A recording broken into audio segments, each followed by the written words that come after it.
Welcome to the show. I'm your host, Ryal Thomas.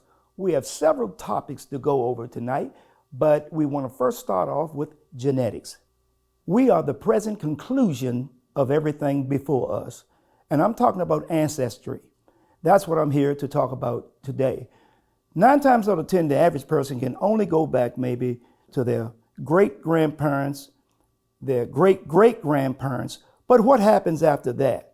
Because we inherit a lot of things. A lot of things come down to us through genes, through the genetic pool. It comes down by our hair color, our skin color, in some cases, the way we think, the way we act. Sometimes we can't explain how we feel about things or how we see things, how we feel so different about things. And when you say, well, where did that come from? Where did this talent come from? My father didn't have it. My mother didn't have it. My grandparents didn't have it. But you better believe that someone in the line of your lineage had it. Someone had it somewhere. It may skip a generation. It may skip several generations, and all of a sudden it appears. There have been stories and conversations about individuals that have jumped out and just jumped on a horse and started to ride a horse. No experience, never even seen a horse in person. But for some reason, they have a talent to get on this horse and ride the horse. You better believe somewhere in the gene pool, someone was dealing with horses. You may have someone, a child may be born, and all of a sudden, his or her hair may be red. But your mother and your father, their hair was never red. So where did that come from? That gene sometimes shows up in a time where it makes you question yourself. It makes you question yourself, and you're saying to yourself, you know, we don't have a child that's 7 feet tall. You know, we don't have that in our family. Not in the family that you know. Not in the family that you know. But just because you have an immediate family here doesn't mean that there's not an immediate family coming down the line. So what I'm telling you, we have to understand and we have to be aware that we are the present conclusion of everything before us. Sometimes we can walk different. We can say certain things. And I'll give you a little personal history. I was at a lady's home in my hometown of Esmont, Virginia, and I was doing some work. And this individual was talking to his mother, and he said, Mom, why does that guy looks familiar? Why does he sounds familiar? Why does he walk like someone I know? And she said, that's because he's in your family. And I let you figure out the rest. So the point being that sometimes we have traits and we cannot even understand those traits. We can think a certain way. We can do a certain thing. Or somebody may be good in math. Someone may be good in other things that they never had any idea that they were good in. But all of a sudden, it surfaces. It'll surface, and you think to yourself, man, I don't know where that has come from. But see, you're not thinking far enough back. You're not thinking far enough back. What you're doing is you're thinking about the immediate family that you can see. But what about the family that you cannot see, that are dead and gone, that have gone through things where that is now on you? These are some of the things you have to think about. You're walking, and a lot of people say it's deja vu. You're walking, and you say, oh, this feels like a familiar spot. Oh, I've been here before. You may have been here before, but not in the body that you're in now. Not in that body. But it's because of the genes that are coming down. Maybe you go to a certain area in the woods and you say, oh, this feels so familiar. But see, maybe 100 years ago, maybe 50 years ago, maybe someone walked that same path. See, and maybe that individual fell and that individual hurt themselves. And then you think to yourself, wow, that was an impact on that individual when he or she fell, and all of a sudden it stays dormant in that individual's mind. And because it's in that individual's mind, it's passed down. See, not only is inheritance a physical thing, it can be a mental thing, whether someone did something a long time ago and it stays with them. It stays with them, and that child is born. The child is born with that memory that's been handed down to him or her at that point, and you don't see it. The subconscious has a way of dealing with the conscious mind. The subconscious is like a file cabinet. It stores stuff that's important, and sometimes it reveals itself in the conscious mind where you're able to relate to it, but not knowing where it has come from. This is what I'm trying to tell you. The mind, the history of life. But answer the question is, can someone even give me a hint to how far we go back and where does it stop? Or does it stop? And if you don't know where it stops, let me give you a hint. What I personally believe. I believe it goes back so far that it goes back to the Creator. It goes back to the Creator. See, life has to start somewhere.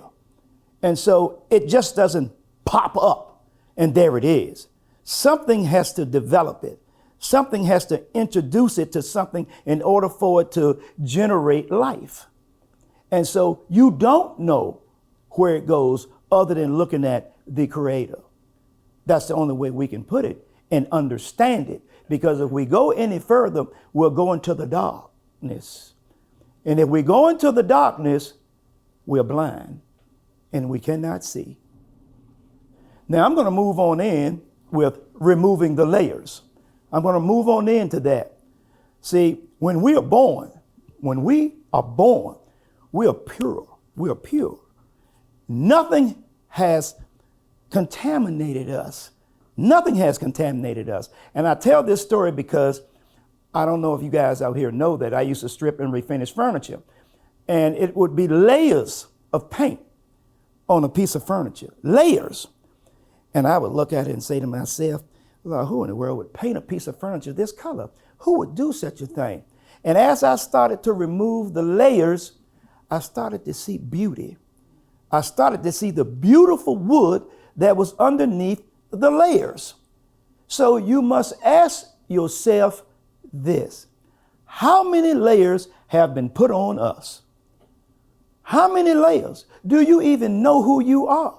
Do you even know the pure nature of you? Or have you been exposed to things in the world, to conversations, to people, to hatred, to love, where it has camouflaged you to believing that you are this person, when in the reality of things, you are not that person. You have been molded and manipulated by the world.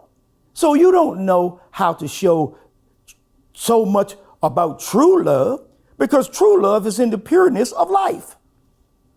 That's where true love is at. When you come into this world, and the goo-goo guy got a little baby running around, walking and stuff, you never know he was going to be a serial killer. Why do you think this individual has gotten to the point where his mind has been deranged? See, and you may argue the fact that it's genetics, which is a good argument, but not all genetics push you in that direction. Something has happened to you along life. Something has happened to the point where you think a different way. Now, why am I getting mad over this? Why am I mad with this person? Why is this going on like this? You didn't know nothing about being mad. You didn't know nothing about showing love. You didn't know nothing about anything. So this has been put on you through the activities and the feelings that you've gone through life. Half the things we worry about is not even worth worrying about. But because of the condition of life, we put this on ourselves and we think we must react when we don't have to react to anything, Because half of the troubles, half of the burdens, half of the hatred, half of the peace, all this stuff has been molded on you. You're trying, oh, I can't let him do this. Oh, she didn't do that to me. Oh, you're worrying about too much. Half of the stress that's on you has been put on you by you instead of just letting it go. That's half of the stress.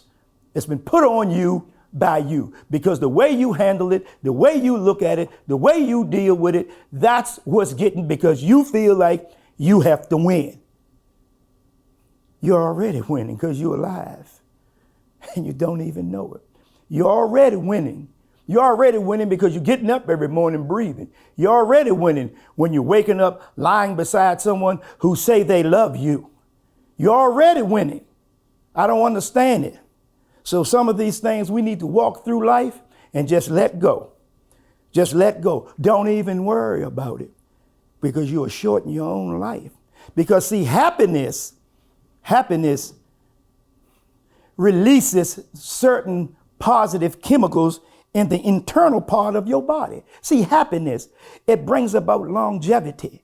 That's what happiness does. When you're happy and things are flowing in your body correctly, you don't get a common cold like talking about it because your insides are working. Have you noticed sometime when you go to bed, you may be feeling bad. When you wake up, you feel better. Let me tell you a little secret why that is. It's because your internal self is working on things. There's no outside influences. The car horns are not blowing. The people are not arguing. Things are not happening to you. You're letting other things get to you. But when you're lying there in the innocence of night, your body works. It's like a scab. You cut yourself in a couple of days, you see a scab developing. That's because your body is trying to heal itself. And it does the same thing mentally. It does the same thing when you sleep. You're sitting back there worrying about something and you wake up and say to yourself, Lord, I feel better this morning. Somebody say, oh, well, how do you feel this morning? Is that headache gone? Oh, that headache, yes. I don't know what happened. You know why you don't know what happened? Because you're not trying to understand what happened. It's the innocence, the pureness of sleep. The subconscious is dealing with some things. See, the subconscious and the conscious, they get together and they talk, they work around. And they listen to one another. Sometimes the subconscious will tease you about things. And the conscious mind picks it up. And you wake up. Oh, sometimes you can solve your problems when you sleep. Mr. Dow know all about that. He has a business. He's running his business. He's doing things throughout the day. He got this employee over here, talking about what they should do and what they shouldn't do. He gets so confused that he don't know what to do. But when he go to sleep that night, and that problem is solved because he's dealing with his mind and his mind alone. And he's dealing with the thoughts that he knows what to do. And that goes for all of us. You don't have to be in business. You can just have everyday complications. And you lie down and you think about them and you say to yourself, why did I do that? All of a sudden you sit back and boom, there go the answer to it. They go to answer to it. But now let me say this and say something about dreams. Dreams, as we dream, you're dealing with some things inside of yourself. And like I said, the subconscious can pick up on some things that the conscious mind doesn't even realize. Like the subconscious, you can see somebody fall in the street. You don't even know the person. The subconscious picks it up because it's exciting. It triggers the mind. Late on that night, you have a dream about it. You don't even know this person. That's because it triggered the subconscious to give it to the conscious. And the conscious mind is thinking about it. So now you're asleep. It comes back to you. It comes back to you, dreams. But let me tell you this, happiness is all we need to look at because there may be goals and dreams that you may not have achieved. You may not have achieved. You may want to do one thing and do another thing. And as time goes on, you forget about it. And you start to feel bad about yourself. But as long as you are happy in a relationship, in a position that you're in life, you've already accomplished your goals. You've already done it. So don't worry about the things you could have done, you should have done, because the things you could have done may have put you in a direction where you wouldn't be here today. So because you are here today, that means that you have fulfilled your dreams and your goal. Now I'm going to move on into proper backup. A lot of us may not have any idea what proper backup can do for us. So many times we go through so many things where we need someone in our corner, someone that can give us positive advice, someone who can look at us with care, with love, and understanding what we may be going through. And this is when individuals in your life come to you and offer you help. These are not individuals that actually are telling you things that you want to hear. These are individuals telling you things that you need to hear. Sometimes they need to hold you to some things that you say you want to do, and especially if it has a tendency to put you in a different position in life. And those individuals are individuals who are properly backing you up physically, backing you up mentally, backing you up financially. These are the individuals that can push you into a different level of life.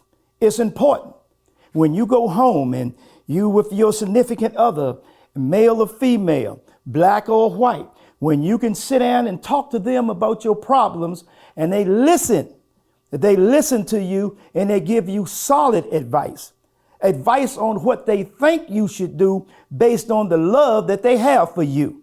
See, you don't want people coming up to you and say, well, now, if I were you, I wouldn't take that, or I wouldn't do that. See, that pushes you into a whole different mental state that you shouldn't be pushed into. You want someone to understand you, understand the hurt, understand the pain, understand the feeling. When you lose a loved one, you want someone you can cry on their shoulder. You can say this to, and they don't judge you because you shed tears.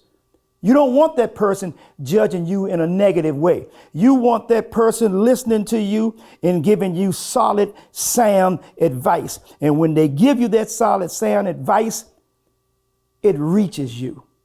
It hits you deep in your spirit, in your soul.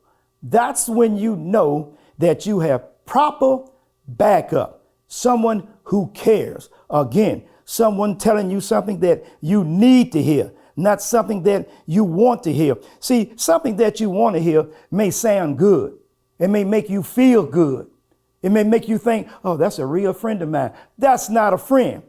Because what they are telling you, they're not giving you constructive criticism. They're giving you criticism on what they think you should do. But if you turn it around and ask them what would they do, they're going to make a sensible solution to their problem, but they're going to make it hard for you because it sounds like somebody is getting ahead in life. It doesn't work that way. Sometimes you need people to tell you when you're right. You need people to tell you when you're wrong. I don't care how much it hurts.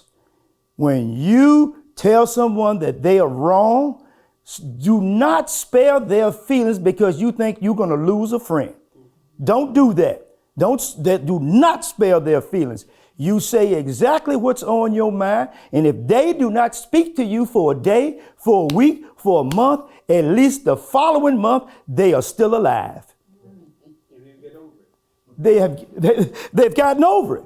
So proper backup is very important. I'm not going out here and speak to someone that's not going to give me some good advice. I'm just not. And if they do give me that negative advice, I'm just going to walk away. I was at the store one time, and I'm telling you something. And this guy looked at me and said, hey, Ryal, can you read this for me? And I said, sure, give it here. And it was an oil can. I was reading it, and I said, you can't see? He said, I can't see the words, man. I said, hold on for a minute. I went to the van and got some reading glasses and brought the reading glasses back to him. I said, put these on. He put the reading glasses on. He acted as if he was blind, and now he can see. He just, oh my God, Ryal, I can't believe it, man, I can see. And I'm thinking all the time to myself, man, you didn't know you could go get some reading glasses? I'm thinking you didn't know this? But it said a lot to me. These are the individuals you're hanging around with. These people that you're hanging around with, what have they been doing? So all of you all are walking through the store blind. You can't even read for one another. You can't do nothing for one another when you're looking at instructions.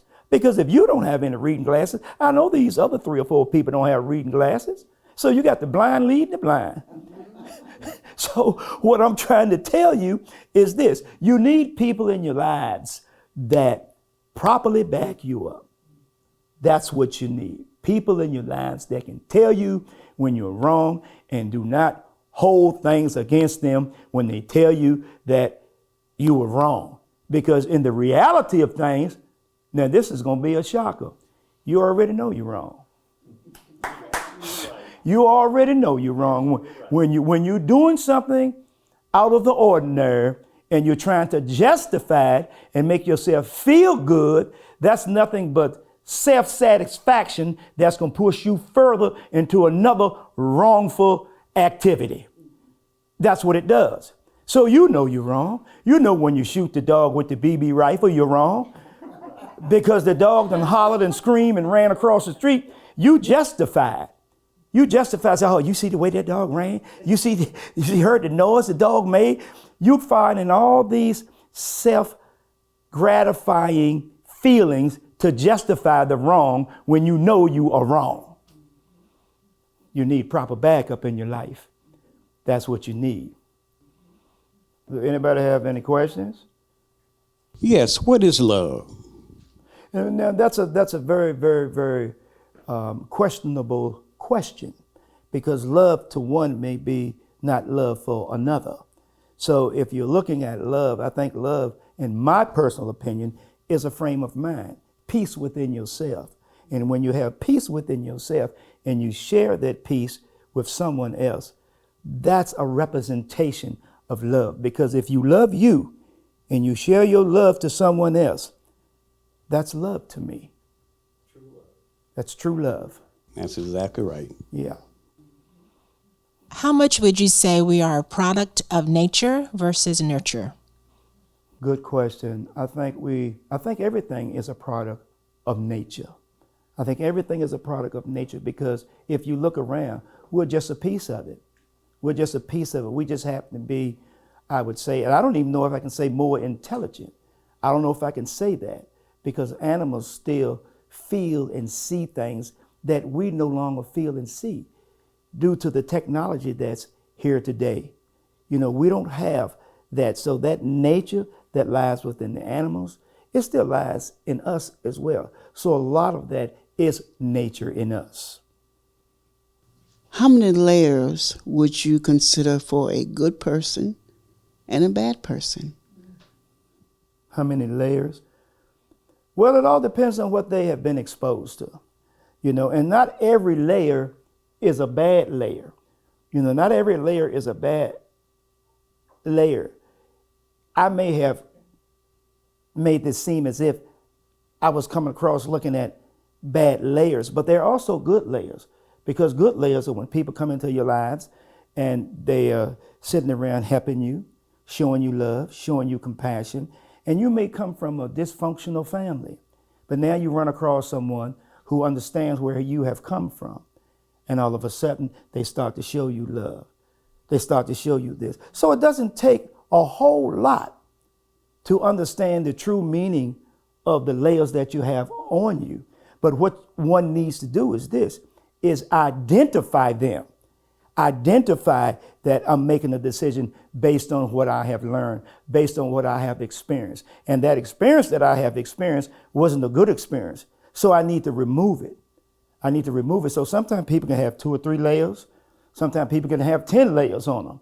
When you see somebody walking around gritting, I shouldn't use the word gritting, but that's exactly what they're doing, just as they making a face and all mean and thinking to themselves, and you don't know whether to say hi or bow, give them a hug or not. They have some layers. Those individuals, they go to bed with layers. They go out through the day with layers. So, you know, I don't even know how you break through to them. I don't even know how you break through to them. If they have those many layers on them, you know, you got me there.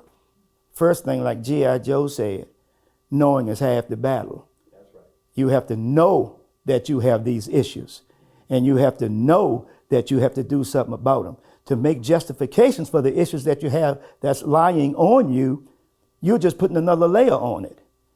So you need to realize it, that I need to correct this within my life. I need to correct this within what I'm doing throughout the day.